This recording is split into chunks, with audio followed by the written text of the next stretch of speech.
Hey there, your Google Home or Nest Mini 2nd Gen speaker has the power to act as an external Bluetooth speaker. So I'm going to show you with or without the Home app how to take it into pairing mode and use it as a speaker with any iPhone or Android.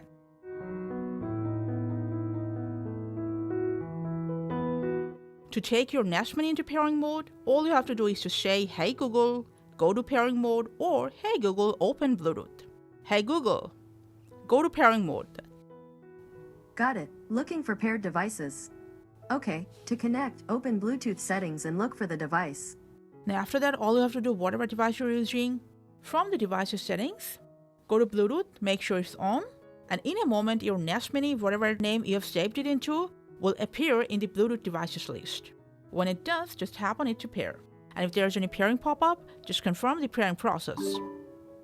If that didn't work for you, you can also take it into Bluetooth pairing mode from the Home app. Launch your Google Home app. From Devices, go to your Nest Mini settings, tap on this three dot. From there, go to Device Settings, tap on Audio, scroll down and tap on Paired Bluetooth Devices. And here, tap on Enable Pairing Mode. And after that, the Bluetooth pairing process is exactly the same way I've shown you. Now, whatever music, audio, Spotify, YouTube you play on your device, the music or audio will come through your Nest Mini and it'll act as an external Bluetooth speaker.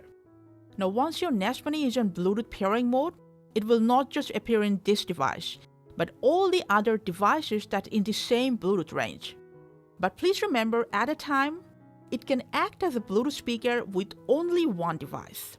And that's how easily and quickly you can set up and use your Nest Mini 2nd Gen as a Bluetooth speaker. Thanks for watching.